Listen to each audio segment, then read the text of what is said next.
Kita ke informasi pertama, pemirsa. Satu hari jelang Hari Raya Idul Fitri di Pasar Tanah Abang, Jakarta masih sibuk dengan kegiatan jual beli. Petugas sempat beberapa kali berusaha menertibkan mengingat masih berlakunya pembatasan sosial untuk mencegah COVID-19. Pedagang di Pasar Tanah Abang masih melakukan aktivitas satu hari menjelang Lebaran meskipun sudah berkali-kali ditertibkan oleh petugas gabungan. Ada sekitar 100 petugas gabungan yang menertibkan pedagang di sepanjang trotoar Jalan Jati Baru, sedangkan pedagang memaksakan untuk tetap beraktivitas untuk memenuhi kebutuhan hari raya.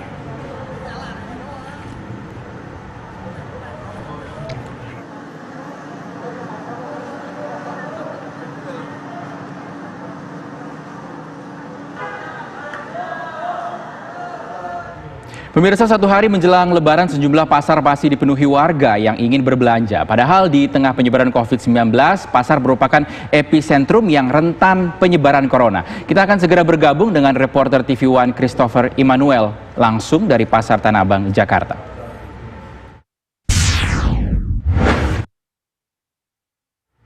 Christo, seperti apa kondisi di Pasar Tanah Abang siang hari ini? Masih ramai kah? Ya, selamat siang Rizky dan pemirsa. Hingga siang hari ini memang kondisinya di Pasar Tanah Abang, tepatnya di Pasar Binaan Warga Jati Baru Tanah Abang ini memang terpantau masih ramai oleh kegiatan berjualan antara pedagang dan pembeli. Dan di mana memang tadi pagi sekitar pukul 9 sebetulnya telah dilakukan penyisiran oleh petugas gabungan baik dari Satpol PP, Dinas Perhubungan, TNI serta Polri. Namun memang masih setelah petugas tersebut melakukan penindakan dan meninggalkan lokasi, kemudian para pedagang kembali melakukan aktivitas jual belinya di Pasar Jati Baru Tanah Abang ini. Dan memang untuk petugas gabungan yang melakukan penyisiran itu memang jumlahnya itu ada sekitar kurang lebih 100 petugas dari pagi tadi yang menurut pantauan kami di Pasar Jati Baru Tanah Abang ini. Namun memang para pedagang ini memang terus melaksanakan kegiatannya dan terus memaksakan untuk berjualan di Tanah Abang ini, dikarenakan alasan mereka adalah untuk memenuhi kebutuhan sehari-hari, apalagi menjelang Hari Raya Idul Fitri yang akan dilaksanakan esok hari.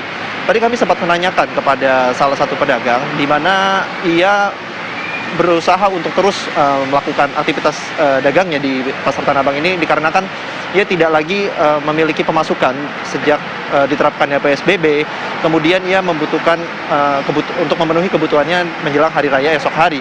Kemudian untuk pedagang-pedagang yang masih terus membandel dan membuka dagangannya di Pasar Tanah Abang ini, memang ada beberapa hal yang menjadi perhatian, di mana yang pertama mereka masih bisa berjualan karena mereka mengetahui ritme atau skema pengamanan yang dilakukan oleh petugas gabungan, di mana petugas gabungan ini biasanya melakukan pengamanan yang pertama adalah di subuh atau dini hari sekitar pukul 4 hingga pukul 6. Kemudian akan dilanjutkan pada pukul 9 hingga pukul 10, dan di mana di luar jam-jam pengamanan atau penindakan tersebut, para pedagang akan kembali melakukan aktivitasnya.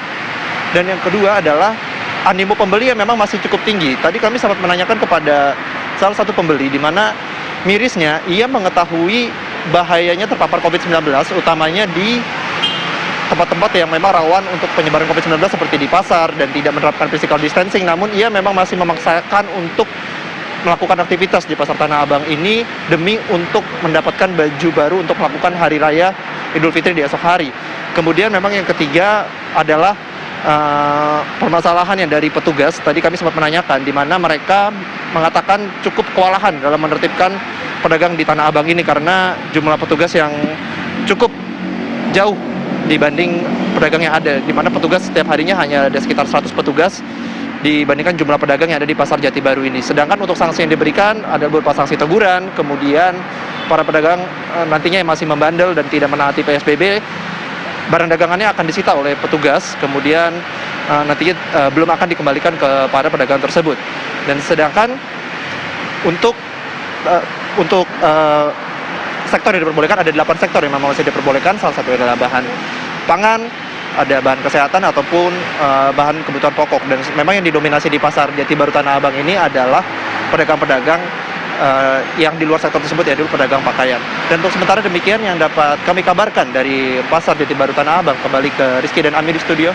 Ya baik, terima kasih banyak Christopher Emmanuel mengabarkan langsung dari Pasar Tanah Abang Jakarta. Itu dia tadi ya Rizky, mungkin satu catatan bagi para petugas supaya dapat semakin terus mengamankan para pedagang di sana ya. Standby 24 jam Betul seharusnya sekali. ya.